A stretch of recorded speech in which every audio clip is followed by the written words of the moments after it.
નમસ્તે બાળ મિત્રો. આજની વાર્તાનું નામ છે એશા બહેન અને ઉંદર. શું છે વાર્તાનું નામ? એશા બહેન ને ઉંદર. એક મોટું શહેર હતું.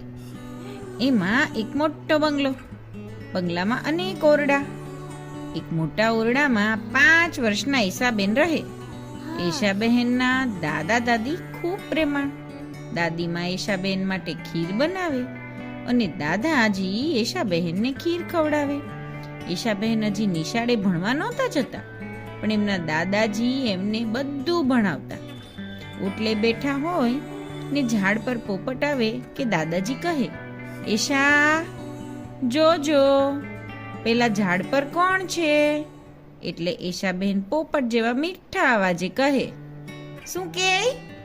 લીલો લીલો પોપટની ચાંચ લાલ લાલ. શું કે? લીલો લીલો પક્કની ત્યાં લાલ લાલ. ફરીથી બોલો, લીલો લીલો પોપટની ચાંચ લાલ લાલ. આ રીતે દાદાજીએ એમને ઘણું બધું શીખવેલું. એશાબહેન બધાને ઓળખે. કાળા કાળા કાગડાભાઈને ઓળખે ને હપ હપ કરતા કૂતરાભાઈને ઓળખે.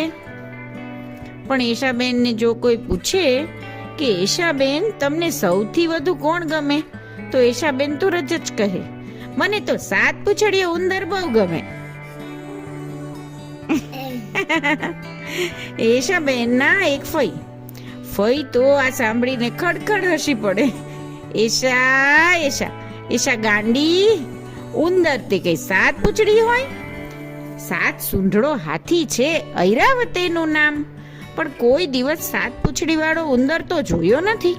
ઈશાબેન કહે, ફોય તમને ખબર નથી, પણ એક ઉંદર હતો, એને 7 પૂંછડીઓ હતી. દાદાજીએ મને એવી વાત કીધી હતી, મને તો એ બહુ જ ગમે. પછી કહે, ફોય તમે 7 સૂંઢી વાળો હાથી જોયો છે? ફોઈ કહે, ના બેન, જોયો તો નથી, પણ વાત સાંભળી છે. એશા તું તો બહુ જબરી, તે તો મને હરાવી દીધી હો. આમ ફઈ દીકરીની વાતો ચાલ્યા કરે. એ ફોઈ એક દિવસ એમના માટે એક ચિત્ર પોથી લાવ્યા. એશા બહેન એમાં ચિત્ર દોરવા બેઠા, પણ કઈ આવડ્યું નહીં. પછી દાદાજીને કહે, મને ઉંદર દોરી આપો ને. દાદાજીએ તો એક પૂંછડી વાળો ઉંદર દોર્યો, પણ એશાબેનને ગમ્યું નહીં. એમણે તો એની 7 પૂંછડી કરી નાખી. એક દિવસ એશાબેન ઓટલે બેઠા હતા ને ખોડામાં 7 પૂંછડીયા ઉંદરનું ચિત્ર હતું ને એશાબેનના હાથમાં હતી ખાજલી. ખાજલી ખાતા ખાતા એશાબહેન ગાવા લાગ્યા, ખાજલી ખા સારું સારું ગા, ખાજલી ખા સારું સારું ગા. દૂર ઉભા દાદાજી આ બધું જોતા હતા. એશાબેન તો ચિત્રમાંના ઉંદર મામાને કહે, ગાઓ ઉંદર મામા, તમે મારી સાથે ગાઓ, નહીં તો હું તમારી પૂંછડી કાઢી નાખીશ. હા, ગાઓ છો કે નહીં? એટલે દાદાજી કહે, એશા એમ ઉંદર કઈ તારી સાથે ગાય નહીં, ઉંદરને બદલે હું કહું? એશા બહેન કહે, હા દાદાજી, તમે જ અમારા 7 પૂંછડિયા ઉંદર, તમે જ ગાઓ. ને દાદાજી ગાવા લાગ્યા, મારે પૂંછડી 7, મને ગમતું એશા 7, એશા ખજલી ખાય ને મીઠું મીઠું ગાય, સારા કામોના સારું, તું તો સારું સારું ગા. એટલે એશાબેન પણ ગાવા લાગ્યા, સારા કામનો સા, તું તો સારું સારું ગા. આ બેવને આ મોસરીમાં નાચતા ગાતા જોઈને એશાબેનના મિત્રો પણ આવ્યા.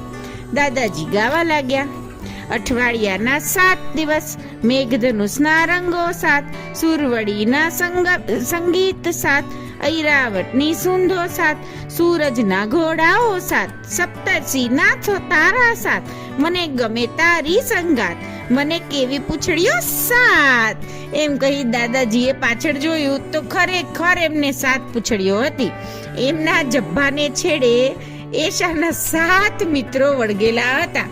અને આ જોઈને એશાબેન બોલ્યા, 7 પૂંછડીયો ઉંદર દાદાજી, 7 પૂંછડીયો ઉંદર. એટલે દાદાજી પણ ખુશ થતા સસા કહ્યું, મને કેવી મજા, હું તો એશાનો વાલો વાલો, 7 પૂંછડીયો ઉંદર. કેમ એશાબેન, મજા પડી ને? હા. તો ગુડ નાઇટ બાળકો, જય શ્રી કૃષ્ણ. યેશાની જેમ તમારી ઇમેજિનેશનને પાંખ આપજો અને ગીતો ગાતા રહેજો. ચાલો હવે પરી બોલાવે છે ને મીઠી ઊંઘમાં પોઢવા. Good night.